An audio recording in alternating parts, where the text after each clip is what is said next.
Welcome to the next lecture of the mutually coupled circuits.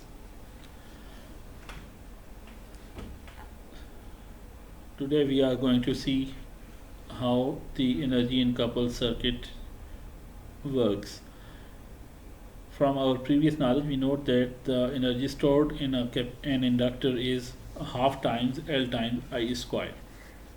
So, keeping this basic knowledge in view, have a look at this circuit of figure 13.14, where there are two coils L1 and L2 carrying the current I1 is flowing through L1 and the current I2 is flowing through L2. We consider that the current I1 increases from 0 to the maximum value of capital I1, whereas current I2 is kept at 0 level. In this case, the power across this inductor will be the voltage times current in this inductor, and that is P1 of T is V1 times I1, and we know that inductor's voltage is L1 di1 by dt, so we can simplify this as we have done in equation 13.24. In order to calculate the energy stored in this inductor, we can integrate power with respect to time, and putting the values here, the limit for our integral would be 0 to I1. The amount of current increases from 0 to I1, so this is the range of the variation in current that is put as a limit here. So when we simplify this relationship, we get half L1 times I1 square, where I1 is the peak current that was flowing through inductor L1.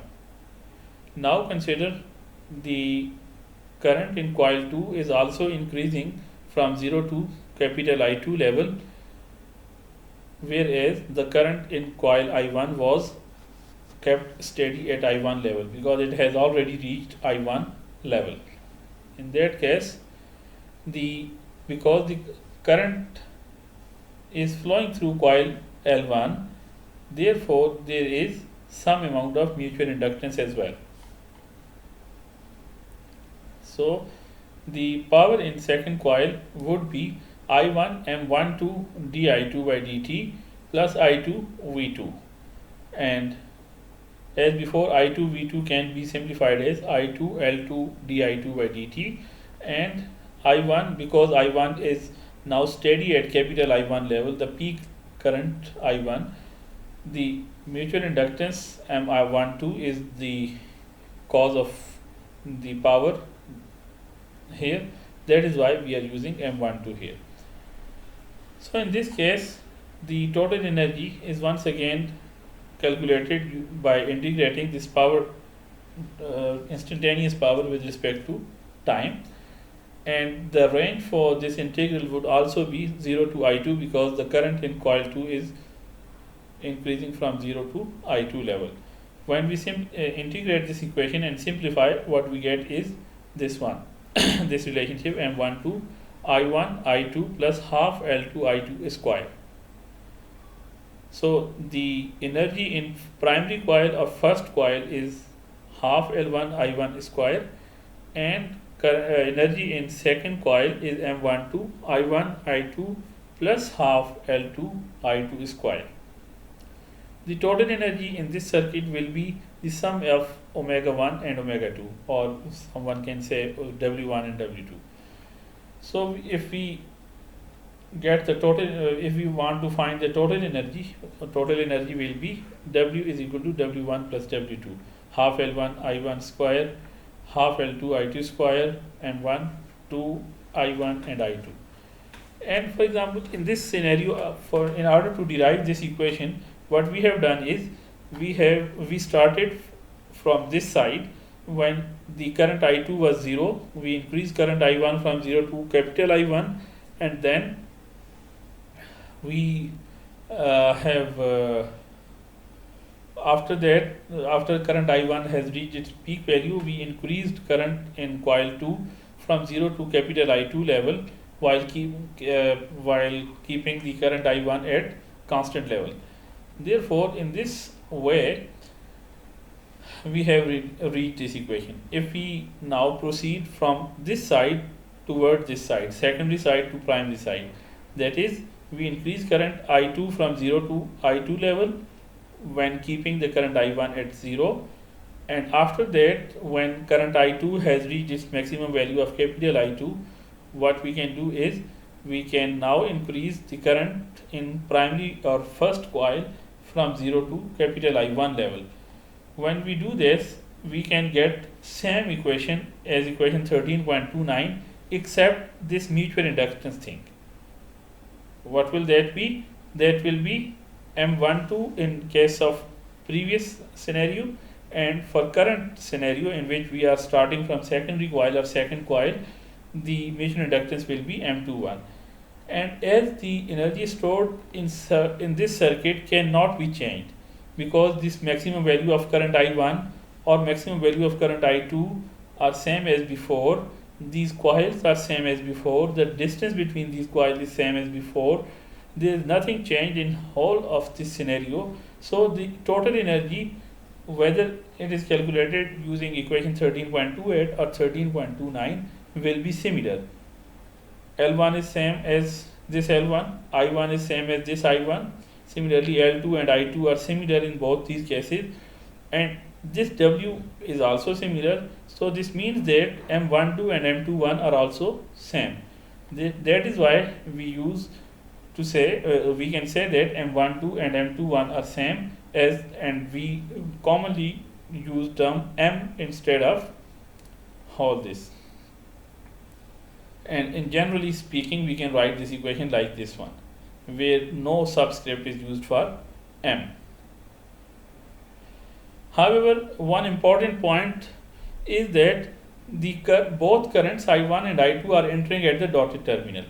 That is why this plus sign here and this plus sign here. If one of the current is entering whereas the other current is leaving at the dotted terminal, for example, then this M can be negative. Therefore, the equation will be like this one. Nothing changed except this sign, plus and minus, and this is because the current in one coil is entering the dotted terminal, whereas current in second coil is leaving the dotted terminal.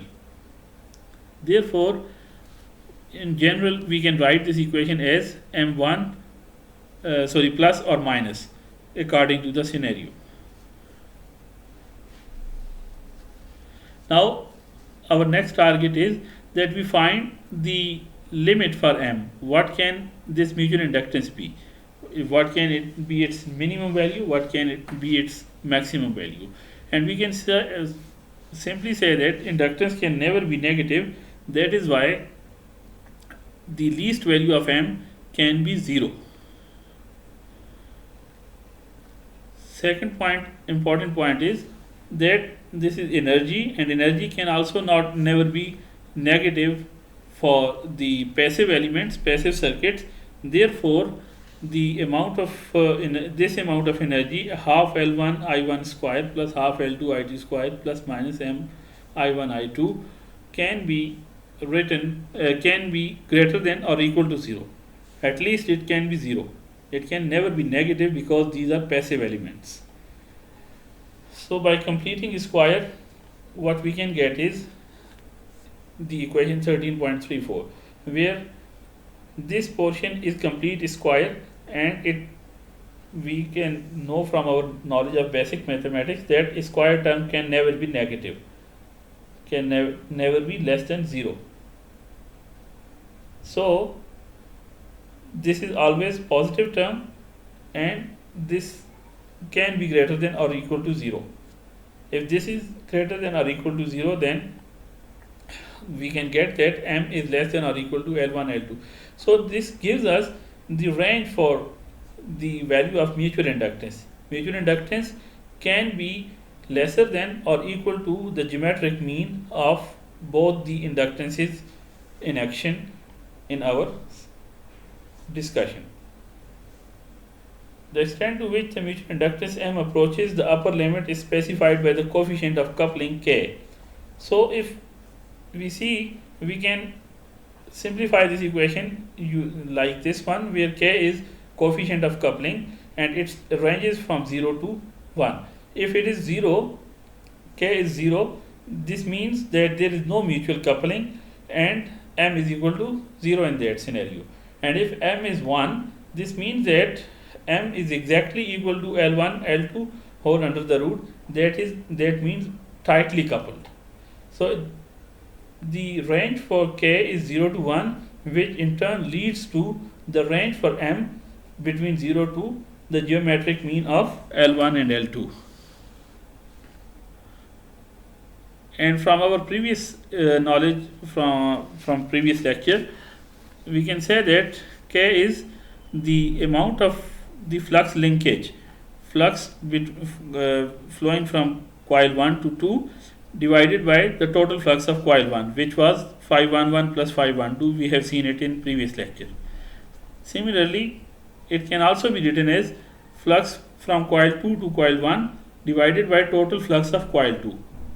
And in that scenario, coil 2 1 flux 2 can be written as flux 2 1 plus flux 2 2. This is also discussed in our previous lecture. So in this way, we can get the an approximation for the amount of mutual inductance. And generally speaking, if K is less than 0.5, we can say that these inductors are loosely coupled, and if K is greater than 0.5, then we can say that these are tightly coupled. And here are some of the examples, and students can look into these examples by themselves. These are pretty much simple and straightforward.